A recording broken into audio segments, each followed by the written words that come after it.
Zach Lavine exists in an interesting space in the NBA landscape.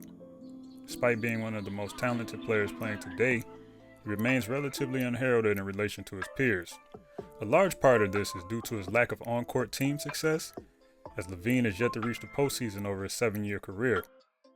This has led many to place him in the category of players who simply put up good numbers on bad teams, a space that often does not lend itself to further honest assessment about one's actual ability and value as a player.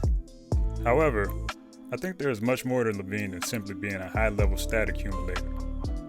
In this video, we will examine several aspects of Zach Lavine's offensive game that make him one of the very best offensive players in the NBA, and how he can make the necessary strides to finally take those next steps in his career.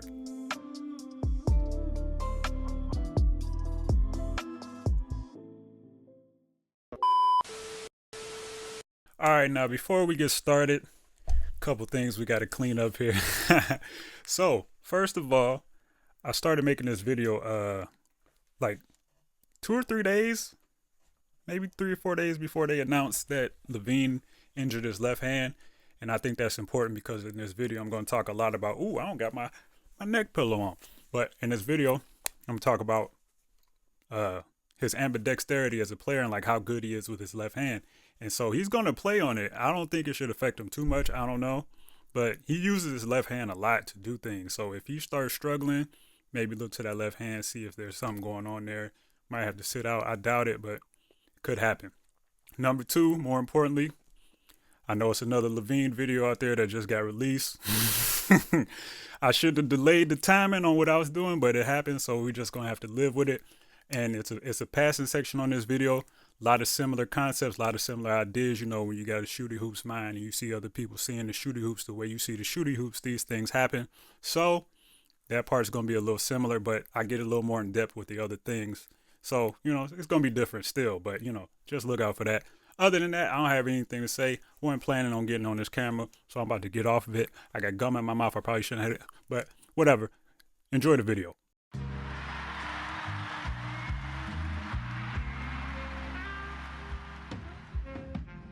The first thing that probably stands out to most people almost immediately when they watch Zach Lavine is the athleticism. As we have all seen in the various dunk contests over the year, Lavine is one of the most athletically gifted individuals to ever grace a shooting hoops floor.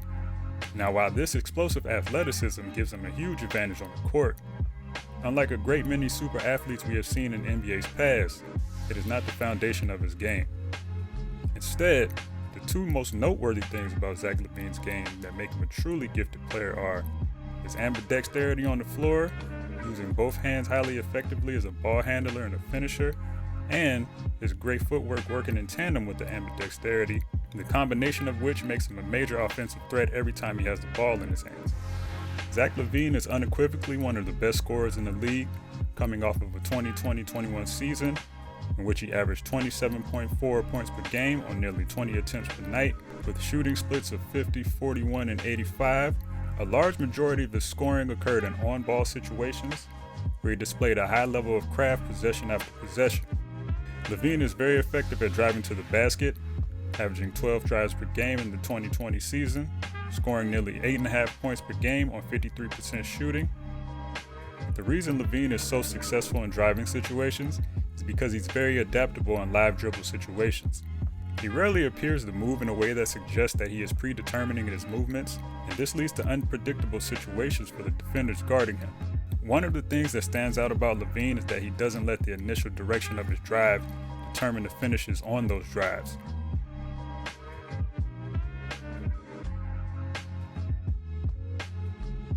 It makes little difference whether Lavine is driving right or left towards the basket, as he can score using any angle he can find around the basket, using his highly functional athleticism and great touch with either hand to finish over top of defenders, around defenders, or through defenders. Like many highly effective drivers, Lavine often employs the use of a decent first step to beat his defenders to the basket. In semi-transition and in true isolation situations in particular, he often uses the quick right to left crossover to get by his defenders. Even though the use of his first step is highly effective, Lavine is perhaps even more devastating in situations that require a more methodical approach to the rim. Lavine is highly adept at changing speeds off the dribble to get to the rim in a multitude of ways. He often employs the use of the hang dribble hesitation moves, which leverages the threat of his elite jumper, which we'll talk about later, to deftly change speeds and get to the basket. In situations dealing with larger defenders at the rim, he combines start and stop movements with straight line speed to overwhelm them to make up the size difference. The situations in which Lavine's high level of footwork and functional ball handling shines the most is when he's navigating through the defense with a live left-handed dribble. Lavine opts for a more slow hanging rhythm dribble, which he uses in conjunction with a hopping split step that gives him several scoring options to keep the defender off balance. With this setup, Lavine can protect the ball by rotating the lower half of his body towards the defender, which can allow him to get into defenders on his way to the rim. Additionally, the hop right before the step movement can give him enough momentum to attack the defender at a slightly different angle than a straight line drive would, because his orientation often forces defenders to open up their stances to a more angled position, which makes attacking the defender easier.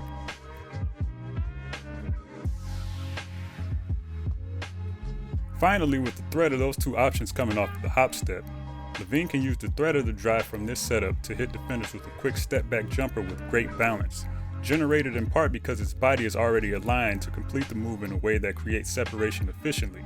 This can also set up sort of a false step back, which can be used to set up another face-up situation in which Lavine can reset his body to attack the defense in any direction.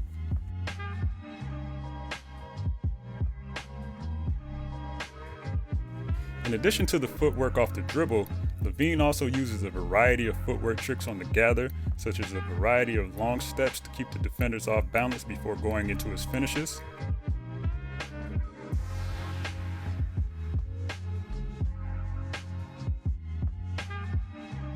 He also uses his athleticism well in finishing situations, often using fluid horizontal jumps to finish around and away from defenders. Now, unfortunately for defenders, on top of all this craft on the drive, we still haven't gotten to the part of his game that makes him especially dangerous, which is his off-the-dribble shooting. In 2020, Lavine shot 42% on 8.6 pull-ups per game, with 5.4 of those attempts being of the three-point variety, where he shot 39%.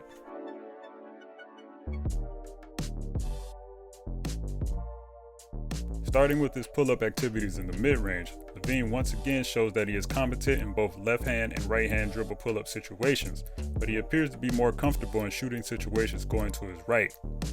In either situation, however, it is evident that he prefers the rhythm of a step-back mid-range jump shot over a straight pull-up, particularly when going to his left.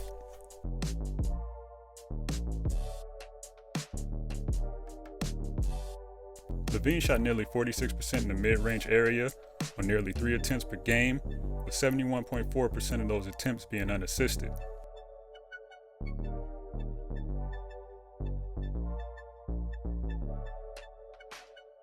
Now, in terms of his off-the-dribble three-point shooting, Lavine is once again a capable shooter going either left or right, whether it be with the assistance of screens or in straight-up isolation situations.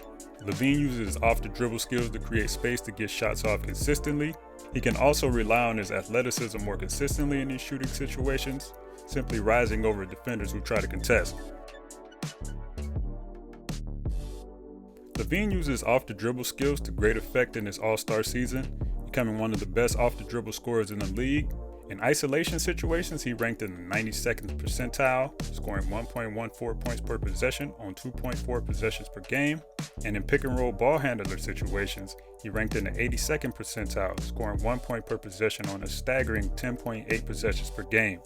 Lavine having the ball in his hand this much gives him plenty of opportunities to compromise defenses with his on-ball skills, but it also puts the onus on him to be a playmaker to keep the defense honest, which for Lavine is still a work in progress.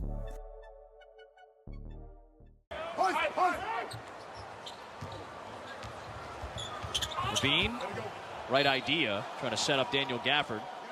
To put it simply, Zach Lavine is an okay passer, but he's not the type of passer that threatens the defense consistently enough to be tasked with being a primary playmaker. Lavine's limitations as a passer can be seen in his pick and roll possessions most frequently, where he could stand to be a more exploratory passer in these situations. Lavine often predetermines his read in these situations, with the majority of his attention on these possessions being given to a roll man. In the situations in which there is a roller, Lavine often zeroes in on the opportunity to make the pocket pass and will explore it much more than other avenues.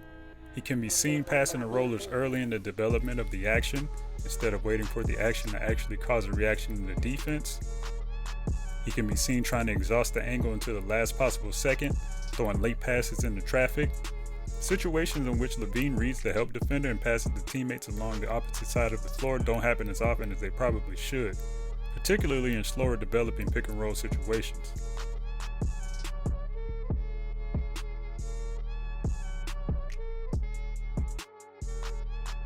However, in situations in which Lavine is driving to the basket, he is much more willing to explore the corner and opposite wing for playmaking opportunities.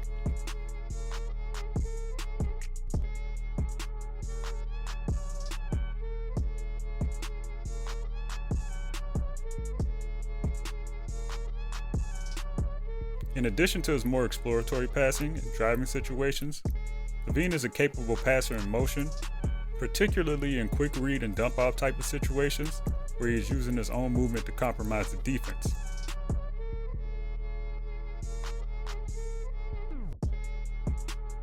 Another area in which Lavine has issues in his playmaking is his tendency to try to jump to make plays. One variation of this turnover that shows up a lot is when he attempts to make a pass after beginning what appears to be a shot attempt.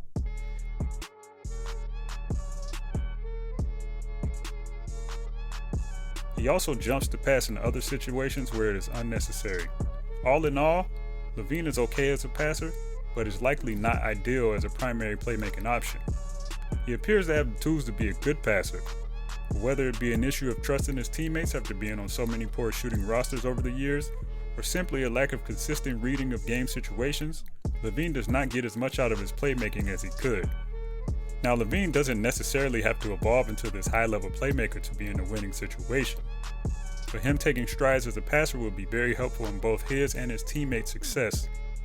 Now, of course, there's the obvious benefit of him making more plays for his teammates as an improved playmaker, but being an adept passer would also make Lavine's own scoring opportunities somewhat easier by easing up the defensive focus around him as a ball handler. In this past offseason, the Bulls tried to bring in some reinforcements to help Lavine with playmaking duties in Lonzo Ball, Alex Caruso, and DeMar DeRozan. Of the three, DeRozan is likely the one who would be most helpful in taking some of the pick and roll load off of Lavine, as both Ball and Caruso have struggled in pick and roll situations over the course of their careers. However, they could be useful in helping Lavine unlock other parts of his off-ball game through their high level of defense and smart secondary playmaking abilities. In terms of off-ball play types, Lavine's combination of athletic finishing ability and accurate shooting makes him a highly dangerous player off-ball. Lavine did well in off-ball play types, ranking anywhere from the 60th percentile to the 97th percentile in play types such as cuts, transition, off-screen possessions, with at least one possession per game in most of the play types. The area in which Lavine shined the most was as a spot-up shooter, where he scored a blistering 1.29 points per possession on nearly 2.5 attempts per game, which placed him in the 94th percentile in the entire NBA.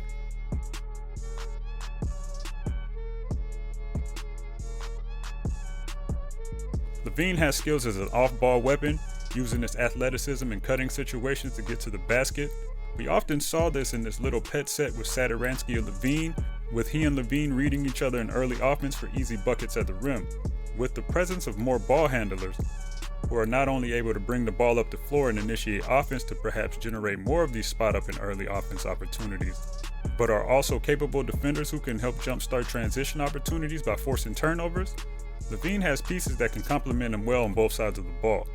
If Lavine can find himself making even a slight defensive leap, he will likely find himself in position to finally make the playoffs at the end of the season, injuries notwithstanding, of course.